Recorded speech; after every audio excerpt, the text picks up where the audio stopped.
Hey, what's up guys, welcome back to the channel. In this episode, we're going to talk to you about fans, but especially this Flex 24 volt brushless fan. And if you've been following the channel, you know this fan recently went on sale for about 60 bucks, right? And then, maybe a week or two later, we actually found it for about 30 bucks, right? So this fan is a steal for 30 bucks. So if that's all you really care about, you should definitely get it. Don't think, just get it. But there is probably several reasons why you would want to get this fan over other fans, and I was actually blown away by this fan over the other fans that we had. So if you want to know more about this fan, stick with us.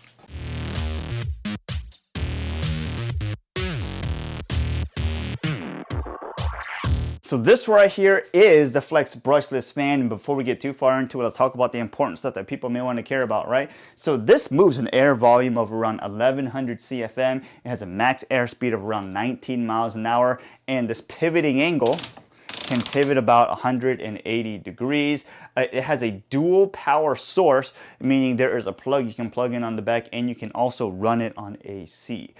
Just in case it comes up, when you plug in the AC, it would not charge the battery because it is impossible to have the battery plugged in when you plug in the AC. You'll see in a bit. It does have a USB-C output right here, and like most Flex stuff, if you buy it right now or any of the stuff and register it before like this end of this year, you have like a limited lifetime founder's warranty or something like that. But anyways, the point is, if you buy this fan, make sure you go ahead and register the warranty for the fan. That way you can get pretty much the fan's benefits for pretty much the entire lifespan of the fan, right? So let's go take a look at it, right? So this right here is obviously the fan. If you turn it on, it will spin, right? And it's variable dial right here. So you can see it's kind of going low, and you can kind of turn it up and it goes high. Interesting thing about this is that, you can see right here is the stop, right? But you can actually turn it past the high part of this dial. So it's a little bit interesting because I feel like if they would have did that, they would have probably just made this dial, etching or painting or whatever in their label markers a little bit bigger, all right? Anyways, like I said, this thing pivots 180 degrees. So you can probably put it wherever you need to put it. There is an LED light right here, so if you press this, you can kind of tell the fuel status gauge of the battery. If you look around on the side, it's got like places where you can, tie it down using bungee hooks or something like that in case you did need to do that. There is a little crevice spot right here. You can kind of see on both sides of the fan, and where you can put like an iPad or a device or something that you need to charge. We'll talk about that in a second. But on the back side, you can see it's pretty standard. You're not going to be able to get like large objects in there, but if you like kid's finger, you could probably get it in there, but it's so deep in there, it probably won't be able to, get damaged or whatnot. So let's go ahead and take the battery out. This is an 8 amp hour battery. Right here is where the battery slides in, and because the battery slides in right here, and the utility cord to plug in right there is right there, it is impossible to have the utility plug in and the battery attached at the same time. But with that being said, this fan can be used plugged in or battery. Unlike other competitors of this fan, when you buy it, even as a bare tool, comes with actually an extension cord you can use to plug the fan in. So I've actually owned, or I still own technically, the Ryobi, the Milwaukee, and the Dewalt fan, and those did not come with an extension cord, okay? So that is one additional plus. Sure, extension cords aren't huge, but the additional cost of like 10, 20, 15 bucks, sure, it's nice to have, all right? So on here, you can kind of see like rafter hooks in case you wanted to attach it to a rafter or a truss or something like that, right? It also pivots just a little bit in case you wanted to hang it upside down, and then you can move it to whichever angle you need to put it, but it does slide in and slide out. You can put it in there like so. It's a little stiff right now because we haven't used that much too bad, right? So on the back side, you can see right here, if you wanted to mount it on like, some screws or something on the wall, you could mount it this way. You could also mount it this way, as you can see, right? That way, and it also has your standard tripod mount. So if you have one of those standard tripod mounts for like a rotary laser or something like that, you can get it mounted in there, and it'll even tell you in case you want to install screws into wall, right? It'll even tell you. You don't even have to measure it, that the space between the holes is about 8.5 inches, and it gives you, you know, pretty much perfect alignment and measurement there. So that's all you really need to see with this fan. The thing I will tell you about this fan is that this fan has a USB-C charger right there. And let's plug this thing in. It says that it is actually a fast USB-C charger. I mean, you know, fast is really relative to whoever's listening to it, but it is not power delivery, and that is what actually upsets me a little bit, right? Because they have an option, you know, they could have put a power delivery module in there. It may have cost maybe, you know, a couple bucks more, but I think most people would prefer to pay, I don't know, maybe $5 more and get a power delivery module in there just to be able to, you know, charge higher power devices. So this port is limited. I think it's a 5 volt port.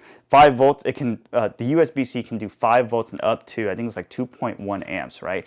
So if you figure that out, that's roughly right around 10 watts. So we'll go ahead and plug this in here, my kid's iPad, and as you can see, nothing happens. In order to activate the USB-C port, you have to hit this button here, which is actually the fuel gauge or the activator, but you know, you can press it and get the fuel gauge, right? Because the battery is plugged in and it's on the back side, right? You can't see the fuel gauge from this side. So they have a button here that allows you to see the fuel gauge, and then the LEDs start moving, letting you know pretty much the energy is being transferred from the battery to this port, and that way you know the device is being charged, okay? Like I said, if you had a smaller phone or something like that, you could put it right here, right? But it does fit tablets too, as you can see right there. But the point is, I would have much rather preferred that they, you know, put like a higher power delivery module in there, but you know, whatever, right? That's what it is. It's better than not having it.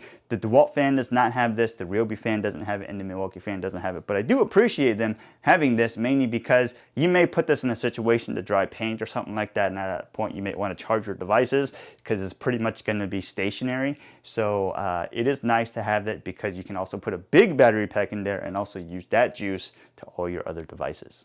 So that's what's really happening with this fan, and as I mentioned before, we're a little bit blown away by it, and let's go ahead and talk about why, right? So this fan is expected to provide around 1100 CFM, which is 1,100 cubic feet per minute volume of air, right? So if you think about it in terms of the Milwaukee M18, you know, same type of fan, I think that is spec'd for like 285 CFM or something like that, which is not a lot, 285 CFM compared to this, which is about 1100. So you have to think about how much more air you're getting from this guy, right? And the Dewalt, I believe the 20 volt max fan, I think it's somewhere around like 650 CFM. So this one is almost twice the Dewalt fan, right? So if you were impressed by your, you know, Milwaukee fan or your Dewalt fan, you need to get this fan because this one will actually blow those away, all right? Also, you get USB-C power charging ability, right? But because it does not have power delivery, you cannot charge, you know, high draw devices. So that's one thing we would like for them to improve.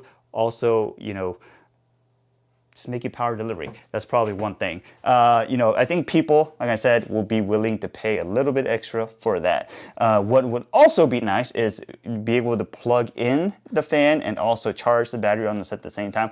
I understand that will probably increase the cost, maybe, I don't know, like 60, 80 bucks or something like that. People may not be willing to pay for that. So that part I would completely understand if they did not improve on that, which is understandable. But this, you got to do it. All right. So anyways, point is, this is a great fan. Did I buy this fan? Yes, we bought this fan. It's not sponsored. Nobody sent this to us. If you've been following the channel, we bought some of these fans for about 30 bucks. So I would highly recommend you buy this fan, even if it's 60 bucks. But if it's like, you know, closer to 150 bucks, I don't know about that, right? But anyways, it's a great buy, especially at the sale prices you can find these days. So anyways, hope this video helped you guys out. If you have any questions, let us know. Otherwise, have a great day, get back to work, and we'll see you guys next time.